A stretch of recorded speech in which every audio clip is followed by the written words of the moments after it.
Cool. So I think everyone's here. So how's about we get cracking? Hi there. Welcome to our very first webinar. Very exciting. How to 5x your sales. We've done this as a couple of talks, and it would be great just to kind of get your feedback on what this is like as a webinar.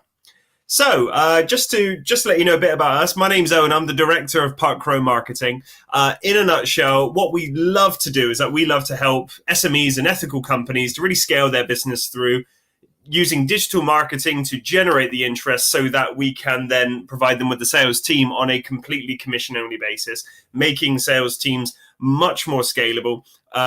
Of course, with this, for us, presents a whole host of sort of operational challenges, which not every other sort of telemarketing agency would deal with.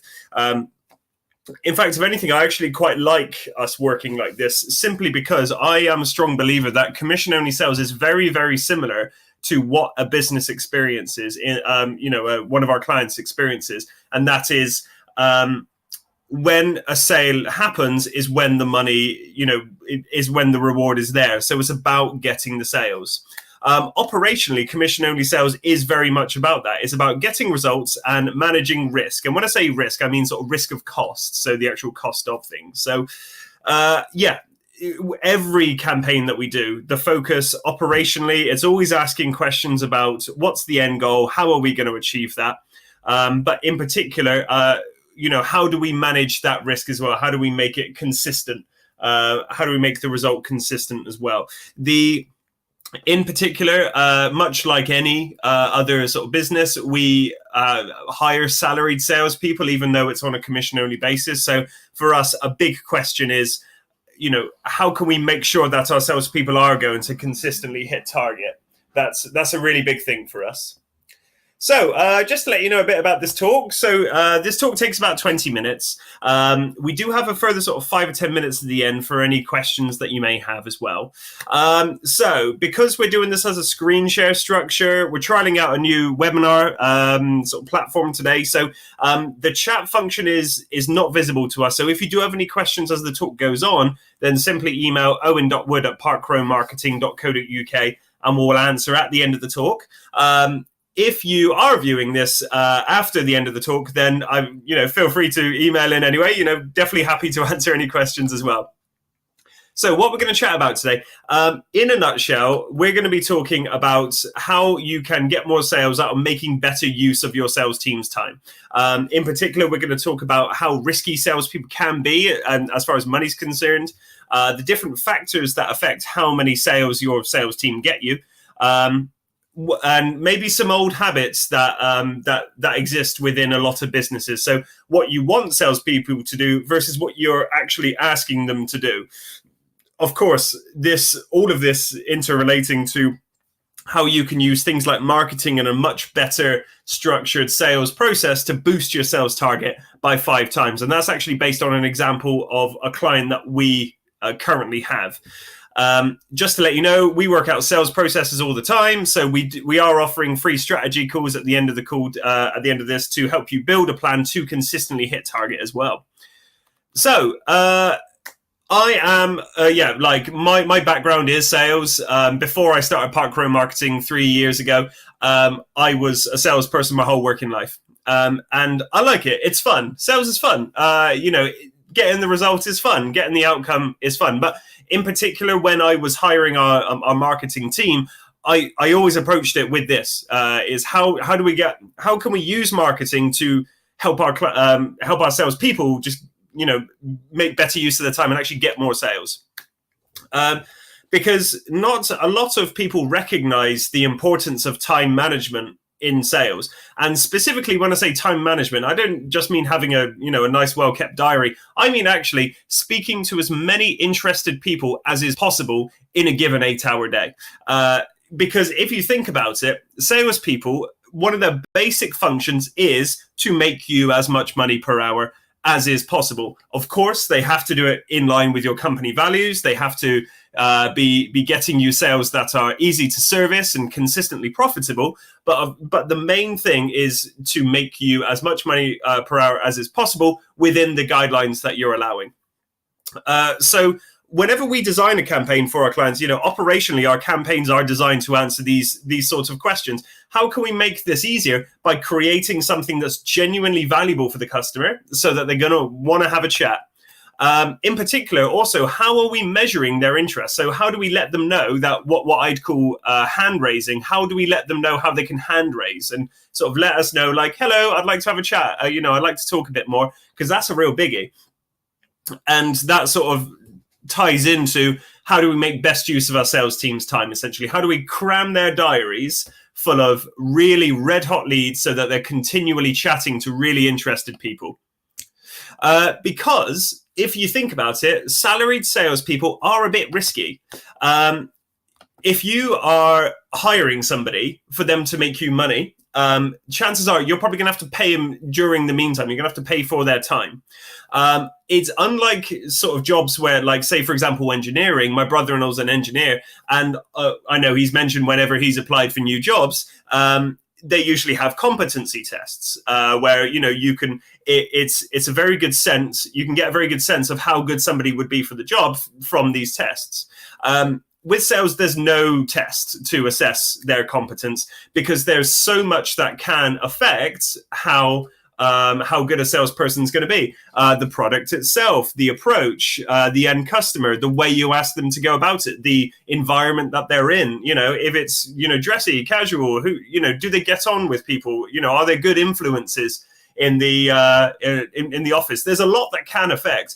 So a lot of the time, actually, even if somebody's really good at the interview, the way that you would know whether they're good is by giving them a go. And usually you have to give them 3 months to do this. And in the meantime, whether or not they are going to be making you money, you're going to be having to pay them, essentially. Salespeople, this is very infrequent, but of course we recruit and hire and interview a lot of salespeople a lot of the time, and we have noticed that there are some salespeople that are just very, very good at passing job interviews. I mean, salespeople are naturally persuasive, so how you can combat this is by having a really good understanding of precisely what is needed for your sales job and your sales process, and you can sort of whittle out the ones that aren't going to be very good for you. And when it comes to actually having somebody and you've hired them and, maybe you need to hold them to some targets, PAYE law does mean you need to be on it with performance management, so that you can prove that you dismissed people fairly, because the onus is on you to prove that you dismissed them fairly, as opposed to them to prove that they were dismissed unfairly. So you need to have very clear goals of how much they need to be making and when. So scary stuff over. Scary stuff over. Something a bit more fun. Let's talk about increasing profit. What can you do to increase profit? So there are lots of ways that you can increase profit. Bradley Sugars, he's written quite a lot of books, but one of my favorite books he's written is Billionaire in Training. I just love the title of the book itself is excellent. But in this, he talks about a business chassis, and it's essentially all of the different factors that affect how, how you can increase profit. But let's just go through some of them here. So you would increase the number of leads. More leads coming into the business, same conversion rate, you would get more sales.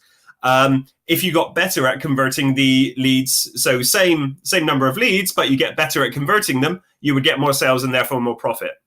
If you increase the number of transactions per customer, so if your current customers buy from you every month, is there a way that you can get them to buy from you every week? Of course, the more transactions, the more profit you'd see from that. Increase the value per sale. So, for example, if you increase the amount that you charge for your product, chances are your costs aren't going to go up. If you just charge an extra £100 on top of your bill. So that's another way that you can increase profit. And also related to that, but not unrelated, increasing the profit margin that you have per sale. So, for example, reducing your overheads or reducing the actual cost of production of each sale. And as a side note, a really good way to get a good sense of this, if you look on YouTube for 5 ways to massive profits with Brad Sugars, it's a really, really good, it's like an 8-minute video. It's really, really good. So a bit more about this. What we're going to focus on today is the top two. So getting more leads and getting better at converting those leads, because those are the things that most people can do right now. So what can you do to increase your leads and conversion of leads? The main two ways is better marketing. So more leads come through the business because more people are hearing about your awesome message. And then have more charming salespeople that are able to convert the sales as well. So more leads and higher conversion rate. With that in mind, normally when I do this as a talk, I usually ask I ask this question openly. So, which would have a bigger impact on sales? Better marketing or better salespeople? You would be surprised or you might be surprised that the biggest impact on sales is the marketing. Why? Because even an okay salesperson, and when I say an okay salesperson, I mean maybe somebody who's fresh out of school, a particularly chatty person, really charming, really friendly, doesn't really know any particular persuasion techniques or anything like that, any of that gumph. They're just really friendly. If you have the right marketing and if you have the right sales process, if you can literally say, okay, say this, do this, you'll be great. Even an okay salesperson can get you very good, consistent profits. Especially when it comes to relying on the marketing as well. What you're actually putting in place isn't like a superstar salesperson, because I know a lot of superstar salespeople, and what they do is that they're really, really good at their job. But of course, what they're looking for is that they're kind of like a gun for hire, and so you'll notice a lot of superstar salespeople move about the place.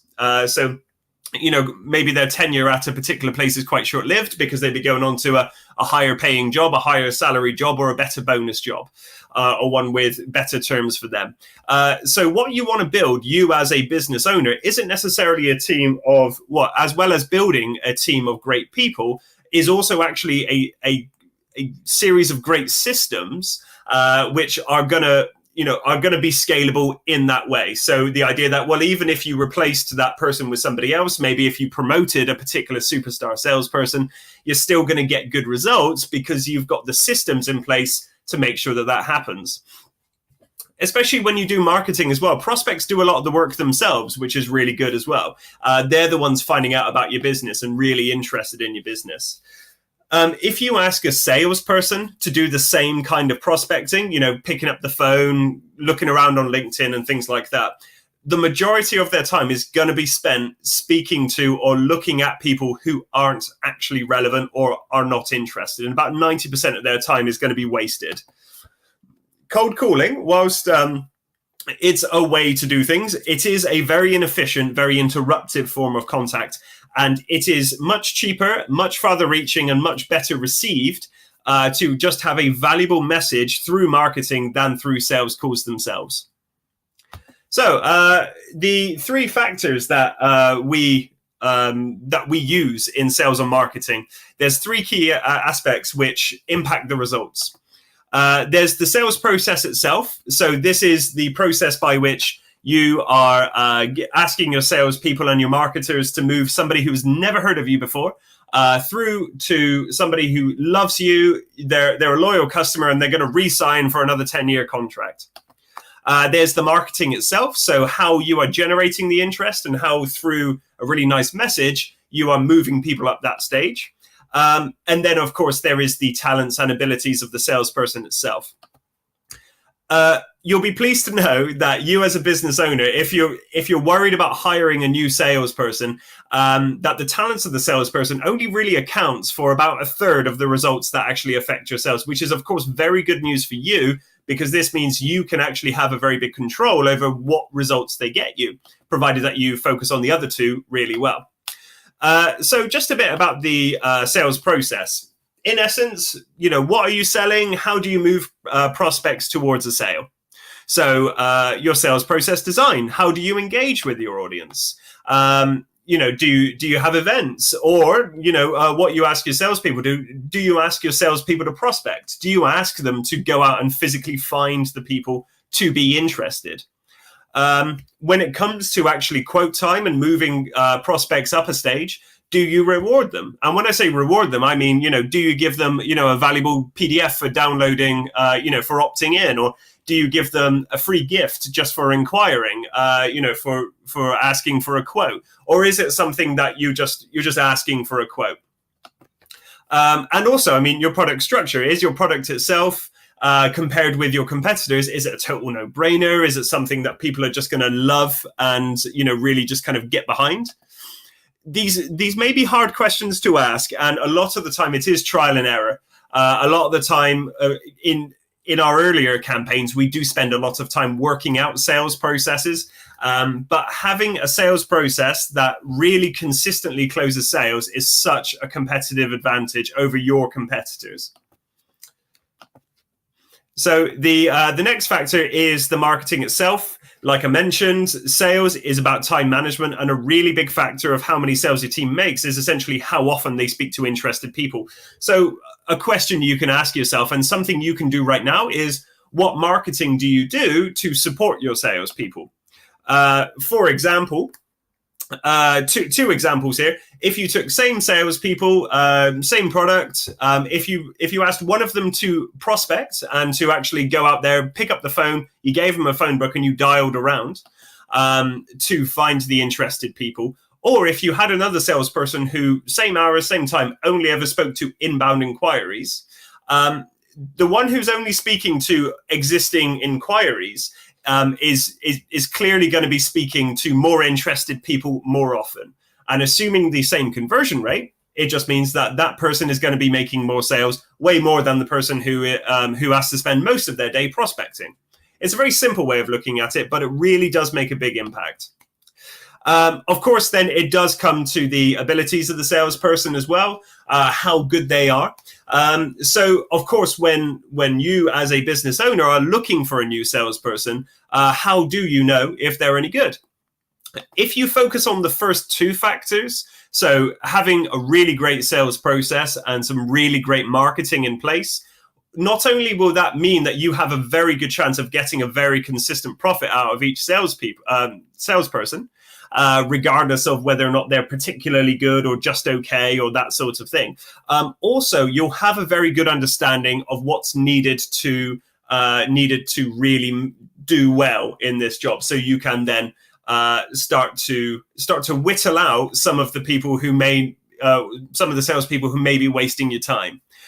Because sales doesn't need to be this mysterious thing where you just sort of watch in awe as this salesperson, kind of drops some mind tricks and then, outplucks a sale. In particular, just as a little side note, if you are actually looking to hire a salesperson at the moment, a really positive indicator that we use ourselves is about whether or not if during the interview, the salesperson asks about the marketing and asks about the sales process. Those are very good indicators, and we like it when salespeople do that, basically, because a really good salesperson understands that great systems can do more than any individual persuasive person can. So there's a bit of an indicator for you. So, to me, as a business owner with my business owner hat on, this idea that sales, like the abilities of the salesperson only accounts for a third of of the results, is very empowering. The idea that you can actually have a lot of influence about what's actually going to happen.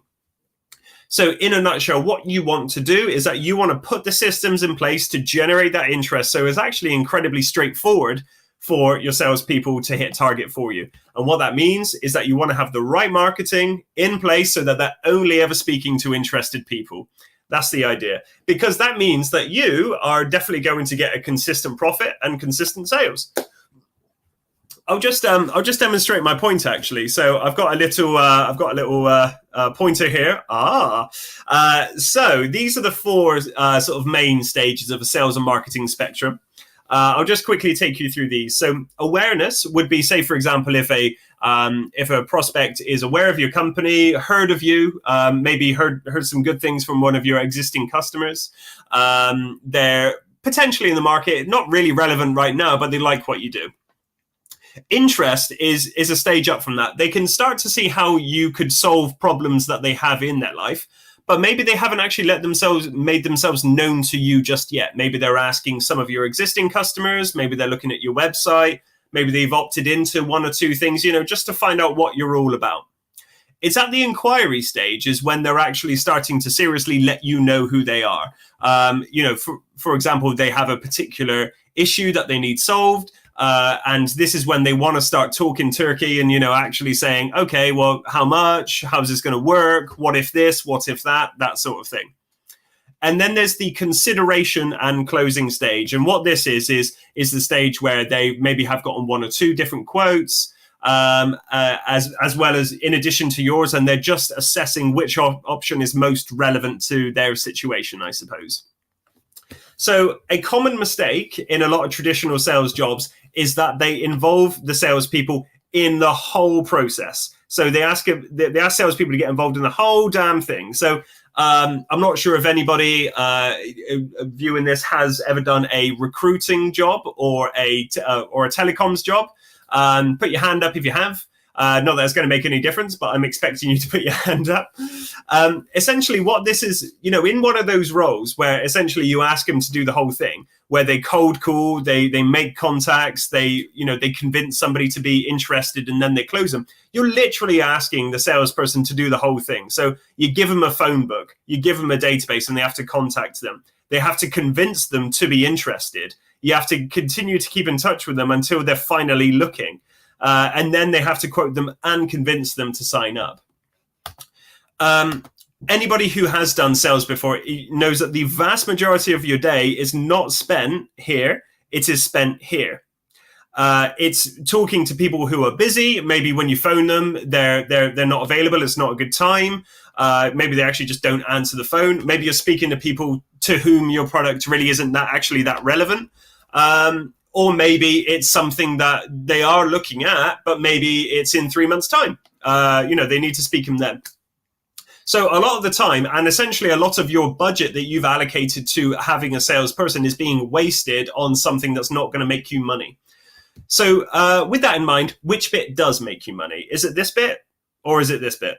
Of course, as you know, it is this bit, the inquiry and the closing stage, that actually is going to make you the money. So in essence, what you want to do is that you only want to involve salespeople at this end. The way is that they're going to make you maximum money possible because their time is only ever spent talking to people who are looking to buy. You literally fill up their diary, and this is what we do for every campaign. We fill up their diary with interested people to speak to so that we know that we have a consistent conversion rate, and so we can expect a good amount of sales out of them. So what about the rest of it? What about the awareness and interest stage? Well, you let the marketing do the hard work.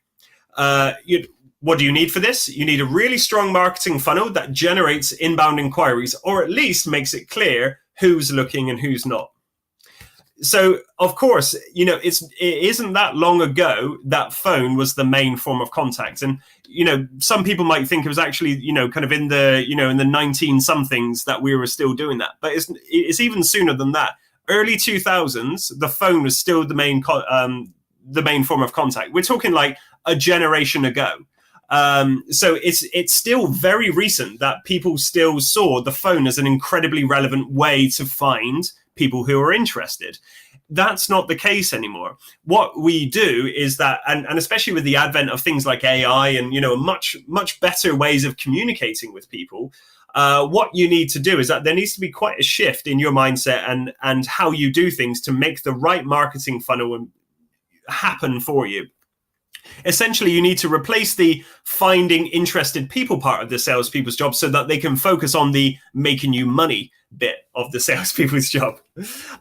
And I'll give you an example of this. So one of our clients, so we started last October, so it was August now. So we've been working with them for about 10 months.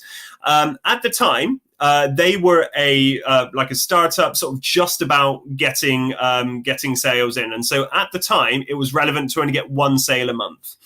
At the time, they had a huge amount of leads, but there was not really that much structure in it. It was hard to tell who was interested or what. So a lot of the time, it was very labor-intensive work. We would literally just be sifting through them to find the interested people. So what we did was that, as well as sort of continuing to get them, the sale and hitting that target, what we did was that we actually set up an email marketing sequence. We set up web chat. We set up an online funnel and really nice content to actually tackle this part of the stage for themselves. So it would really educate the customers on what we're doing. So the idea being is that the salespeople, we only had salespeople working 2 days a week, and we still continue to only have 2 days a week salespeople working on this.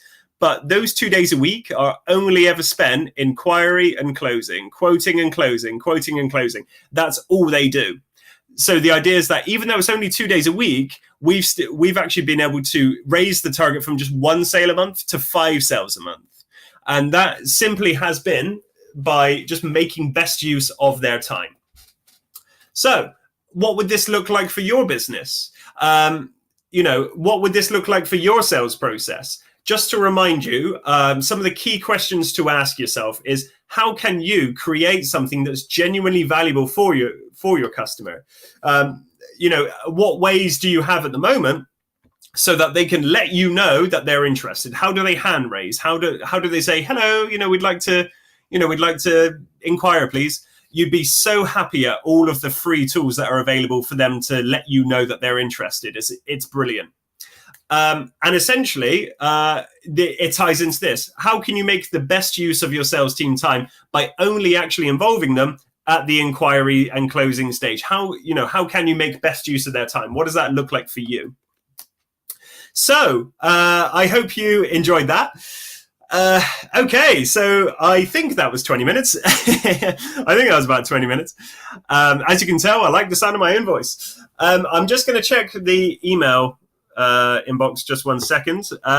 Okay, yeah, so we've got a few. I'm a bit conscious in time, so there's if it's all right with you, we're just gonna read out 2 of them, if that's okay. We've got one from Jenna, and then Manu was next. He sort of sent it halfway through. So I'll just read these out, and I'll hopefully answer them to your satisfaction here. So Jenna, hi Owen. I've seen this kind of thing work well with consumer goods, but does this apply to B2B sales where we don't sell online?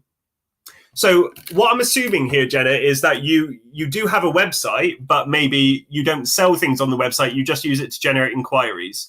If that's the case, then this absolutely does apply to this. That absolutely does. A lot of our campaigns, pretty much all of our campaigns are B2B sales, and especially when it's not e-commerce, where what we use the website for is a way to generate interest and then generate inquiries. It absolutely is applicable. In fact, even in particular, especially with B2B sales, you're talking to people that, are probably only actually going to want to think about business stuff, maybe 8 to 10 hours of the day. So you've even actually got an even more condensed amount of time to actually, I suppose, be in their life.